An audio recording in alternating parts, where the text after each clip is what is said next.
학교폭력예방법 제17조에 의해서 가해 학생에 대한 선도 조치를 내릴 수 있는데, 학교폭력예방법 시행령에 학교폭력 가해 학생 조치별 적용 세부기준이라고 하는 게 있어요. 여러분 안녕하십니까, 훈이쌤입니다. 오늘은 학폭위 진행 절차를 아주 자세하게 알려드릴 거니까 영상 끝까지 시청 부탁드립니다. 구독, 좋아요, 알림 설정 부탁드릴게요. 그럼 시작합니다.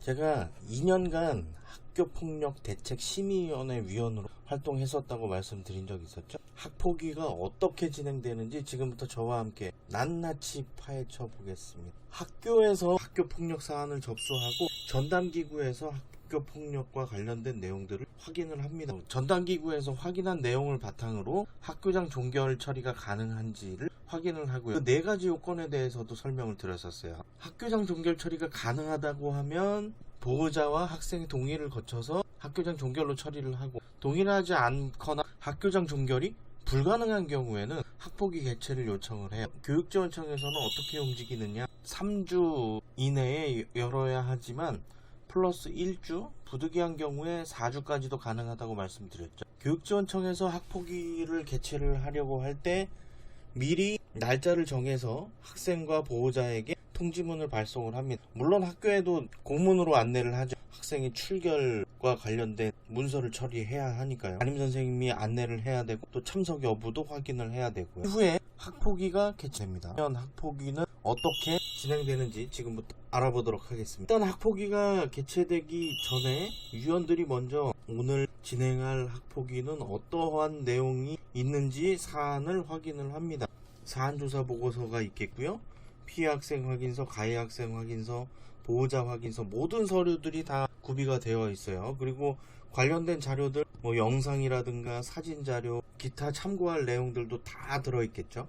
진행되기 전에 위원들이 담당 주무관님이나 장학사님한테 질의응답을 해요. 이러이러한 내용들은 어떤 내용들이냐 확인 다 하면 위원장님이 개회선언을 하게 되죠. 개회선언 이후에 간략하게 사안에 대한 브리핑을 하고, 상황이 바뀌기도 하는데 대부분 먼저 피해 학생 측이 먼저 입장을 해요. 피해 학생의 보호자와 함께 입시를 하는 경우도 있고 학생만 오는 경우도 있기는 한데 그거는 때에 따라 다르니까요. 피해 학생 측의 의견을 들어보고 정확하게 이 학생이 어떤 피해를 받는지, 어떠한 회복 절차를 원하는지, 가해 학생과의 관계는 어떤지, 사과는 했는지, 이런 것들을 다 확인을 하죠. 그리고 난 이후에 퇴실을 합니다.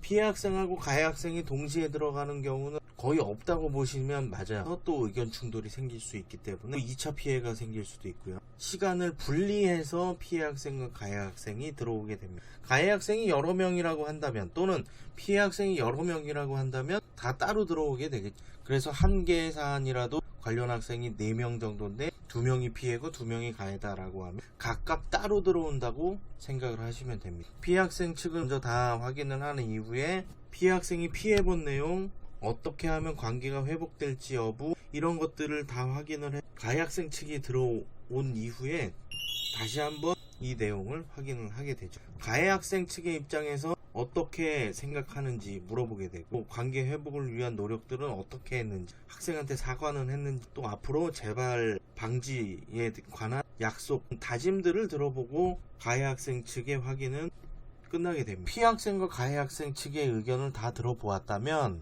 그 이후에 이제 다 나간 상태에서 위원들이 이러이러한 내용이 학교폭력에 해당하는지 여부를 먼저 확인을 해. 이 학교폭력에 해당한다고 판단을 했을 경우에는 사안의 사실 여부를 확인을 하죠.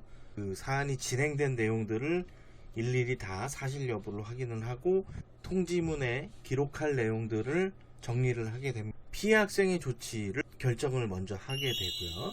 피해 학생이 심리상담 조언이 필요한, 일시보호 조치가 필요한지, 그 밖에 필요한 내용들이 있는지를 결정을 하게 되는데, 학교폭력예방법 16조에 해당하는 내용들은 피해 학생이 이행을 하지 않아도 돼요. 의무는 아니기 때문에 이 학폭위에서 이 학생이 이러이러한 조치들은 필요할 것이다 라고 판단을 해서 제한으로 피해 학생 보호 조치를 내려줄 수가 있어요. 또 학교폭력예방법 제17조에 의해서 가해 학생에 대한 선도 조치를 내릴 수 있는데, 학교폭력 예방법 시행령에 학교폭력 가해 학생 조치별 적용 세부 기준이라고 하는 게 있어요. 기본 판단 요소, 학교폭력 심각성, 지속성, 고의성, 반성 정도, 화해 정도, 이런 것들을 판단을 하죠. 0점부터 4점까지의 점수가 있고요. 이 점수를 위원들이 다수결에 의해서 하나의 점수를 내려줍니다. 이 평균 점수가 아니라는 거 기억을 하시면 되겠고, 기본 판단 요소에서 점수를 매겼다고 해서 이 내용이 그대로 결정이 되는 게 아니라, 여기에서 나온 점수를 가지고 서면사과부터 퇴학 처분까지 나올 수 있거든요. 물론 퇴학 처분 같은 경우는 고등학교 학생들만 적용이 됩니다만, 이 서면사과부터 퇴학 처분의 점수를 그대로 적용하는 것이 아니라 가중이나 감경을 할 수 있어요. 반성 정도, 기타 피해 학생의 피해 정도나 장애 학생인지 여부를 확인을 해서 감경이나 또는 가중을 할 수가 있는데, 그런 조치들이 결정이 되기 위해서는 위원들이 합의에 의해서 진행을 하게 되죠. 가해 학생의 조치가 확인이 되면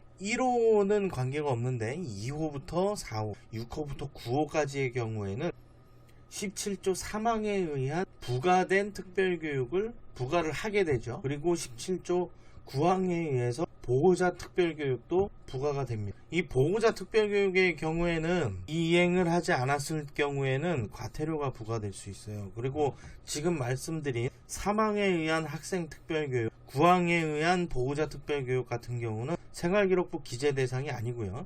본 조치만 생활기록부에 기재가 될 수 있습니다. 다음에 생활기록부 기재한 그 내용에 대해서 다시 한번 또 설명을 해서 영상을 올려드릴 건데, 확인해서 진행을 하시면 좋을 것 같고, 이제 가해 학생 조치까지 결정이 되게 되면 피해 학생 조치와 가해 학생 조치를 한 장의 결정 통지서에 담아서 교육지원청에서 학폭위 결과 통지를 교육지원청 교육장 명의로 발송을 하게 되죠. 학부모와 학생에게 통지되는 내용은 우편으로 등기로 발송이 되게 되는데, 학교에도 공문으로 안내를 해줍니다. 그래서 학교에서는 공문이 오는 즉시 혹시 가해 학생의 조치가 있으면 1, 2, 3호 조건부 기재 유보 내용을 확인을 해서 생활기록부에 기록할 것들이 있으면 기록을 하게 되고, 특별교육이나 아니면 사회봉사를 진행을 해야 되는 경우에 기관에 의뢰를 해서 일정을 잡아서 진행을 하게 됩니다.